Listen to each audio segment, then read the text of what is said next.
All right, so let's get started. Hey guys, I'm Mr. Parks, agriculture teacher here at Corinth Holders High School. I am creating this video for you guys because I want to show you some of the basics of electrical wiring. The context of this video, if you're not in one of my classes, is that I'm a high school teacher. Part of our class we go through electrical wiring, and currently we're teaching virtually. For most of our students are virtual. So I'm coming with this video to show you some basics, a basic introduction to the application of electrical wiring. Okay, now this is assuming that we've already learned about electrons, amps, volts, the flowage of those electrons through the different types of wiring. We've learned all the basics of residential electric wiring. Okay, now what we want to do is really take a basic look at an introduction to residential wiring. Okay, now when I say residential, I'm talking about buildings, sheds, houses, things like that, and basically looking at the different types of wiring processes that can occur inside of a house or a shed or anything like that. Okay, so that's what we're talking about. Now let's think about and remember we've already talked about a circuit. So if you don't have any prior knowledge to any electrical wiring or electrical principles, then that might help you to go back and make sure that you understand a complete circuit and the requirements for an electrical circuit and everything like that. Okay, so I've got a demonstration, a little bit of a demonstration set up. Behind me I've got a wiring diagram, and diagrams can look really complicated. This is one of the most simple diagrams that we can have.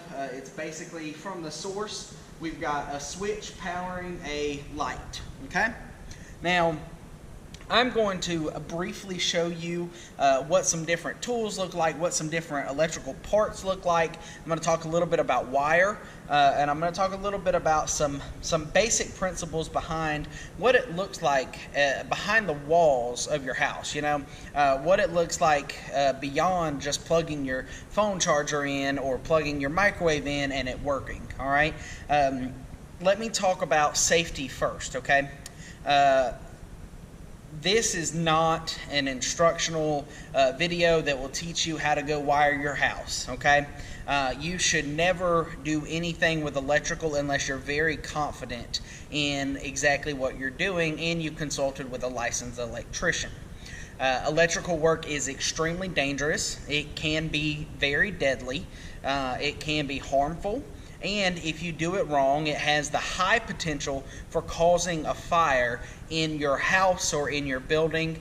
So what I say that to say, under no circumstances you should watch this video and then go rewire your kitchen. Okay, I want to teach you the basics of what wires look like, maybe even how to just change a bad switch out or a bad receptacle out, but I don't want you to think that you've got all your knowledge from this video to go do a bunch of wiring for a new building or rewiring your kitchen. That's not the case, okay? There's a massive book of electrical code that you have to memorize to be a licensed electrician. It's extremely difficult, and there's it's a lot more complicated than as simple as what I'm teaching you here, okay? So please understand that. Understand that electrical shock is a huge cause for concern. You should never operate on a receptacle or a switch or a light with the power turned on. You should always turn the power off at the source. For our purposes, the source is going to be the breaker box, okay? So in every house or in every building, there is a breaker box. And that can control the flow of electricity to your receptacles and your lights, and that's how we get things powered. Always turn all of that off before you touch or undo any screw in any receptacle or in any switch, okay? Never touch bare wires. Always make sure that you're very confident that the power is turned off before you start shocking yourself and electrocuting yourself. It can be damaging to you, to your body, can cause you to go to the hospital, so we want to be very careful with what we're doing, okay? Now, let me talk about some of the tools that I have here. I have a very basic layout of tools in front of me.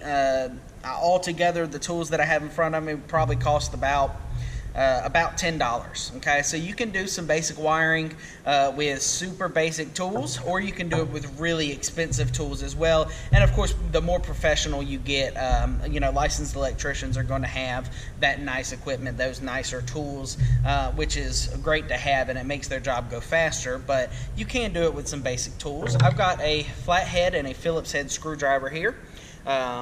Just a normal size Phillips and flathead. Both of those are going to be really helpful.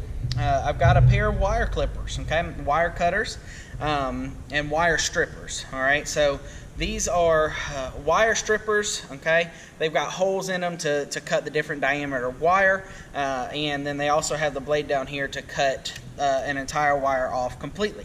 Okay, now this pair right here is probably about $10, and this pair right here was about $3. Okay, this pair can just do, it's stuck, but this pair is a lot cheaper. It can do a bunch of different sizes, but it's not high quality. Okay, some other things that I have here, and I just want to start defining some of the things before we look into how to actually wire something together. Okay, let's first identify our 3 different wires that we're going to typically see. Okay, we're typically going to see, looking at the different types of wires. This right here is going to be your Romex. Romex is going to be the industry standard for different types of wire. Okay, now I can't just buy any Romex for residential running basically receptacles and light switches. I'm either going to be going with a 14 or a 12 gauge type wire. Okay. 2 different types of wire that you'll see are solid. Okay, so solid meaning that it's one single piece of copper, or stranded. Okay, stranded means that, I don't know how well you can see this, but stranded means that there's a bunch of tiny little wires wrapped together and put into the casing.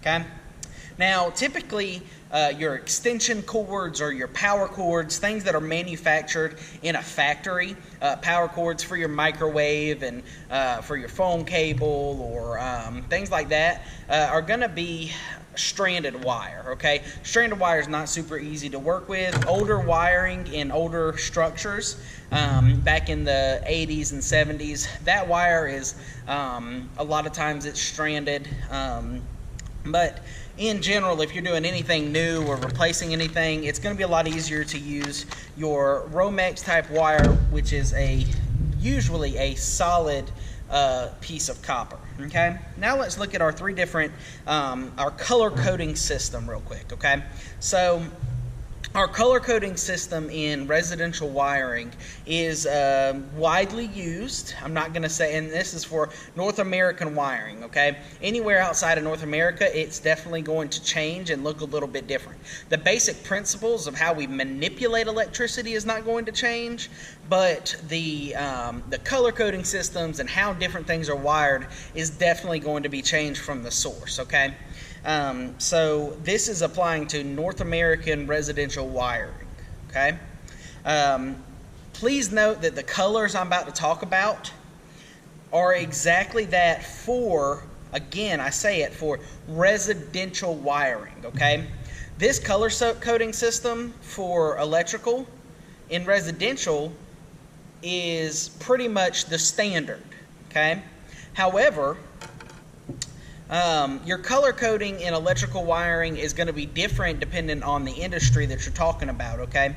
For example, automotive. The automotive industry has black as the neutral and red as the hot, okay? Think about a battery terminal, okay? Red is going to be your hot. Well, in this case, black is not neutral, black is hot, okay? So recognize that when you're looking at different electronics or electrical systems outside of electrical wiring for receptacles and light switches and powering different pieces of equipment, your color coding system can change, okay? So don't take what I'm telling you right now and apply it to your all the different colors of wire that you see inside of your vehicle when you take your fuse box apart, okay? That's not what we're talking about. So keep that in mind. There are some differences there, okay?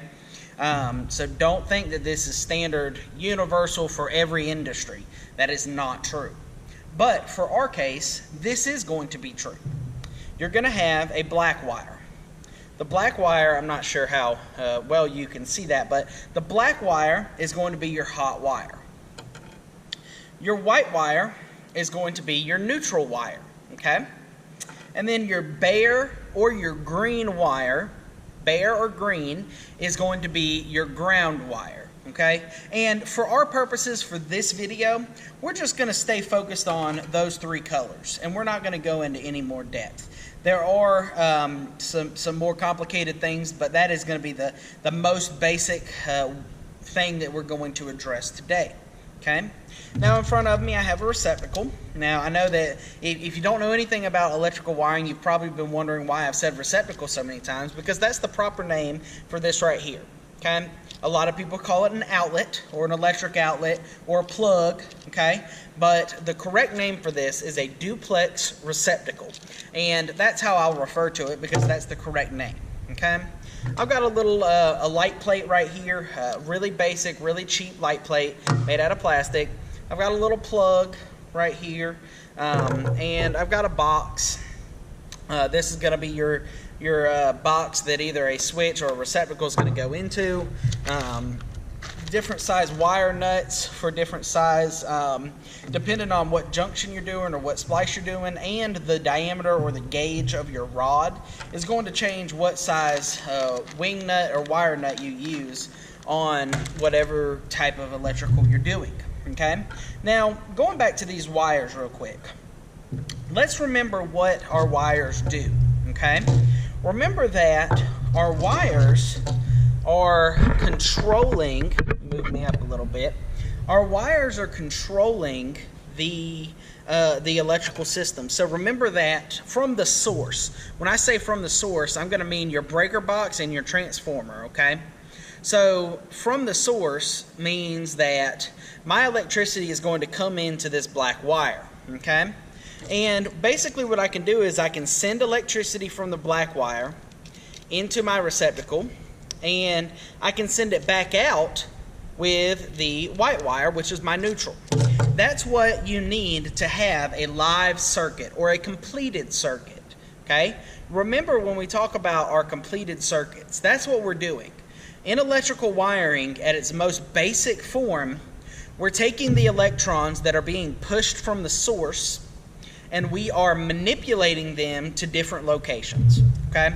So we're manipulating that source electricity into this receptacle, or we're manipulating it into a switch that powers a light, okay?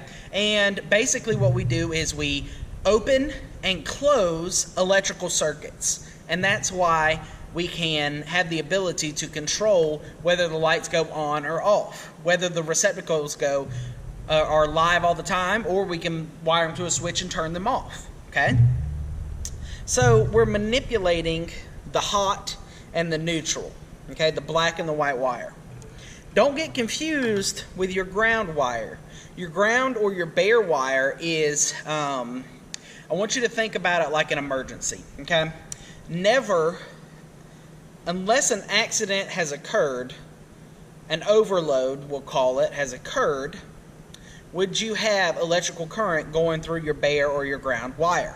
That ground wire or bare wire is there so that if an accident occurs or a mistake occurs, then the extra load, the extra electricity that's going through that receptacle, instead of going out into the wall or into the insulation, it will go into this little wire right here and then back to the source, okay? So I've got a receptacle right here. I'm going to do...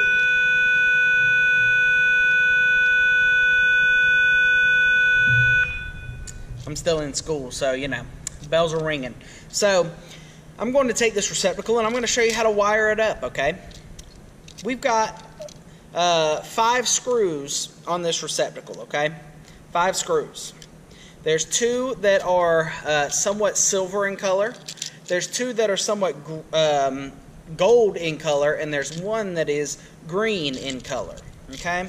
So receptacles basically are designed to safely take the load or the electricity, the electrons that are flowing through the hot, send them through the receptacle and into the neutral and back to the source. The way that it powers things is that load is always passing through the receptacle or through the switch. And when you plug something into your receptacle, it takes all that electricity that's going straight through like that, and it sends it into your device and then back around, okay? So that's how the electrical current gets, it's basically where you take a complete circuit and you add something into that circuit. Let's look at the board real fast, okay? If you're looking at this circuit right here, we can see, I'm going to grab my pen here, we can see that from the source, I'm coming into my switch, and I'm going back out of my switch up to my light, okay? And then back around, through my neutral, back through the switch, okay? And back to my source, okay? Oh, excuse me, I drew that wrong.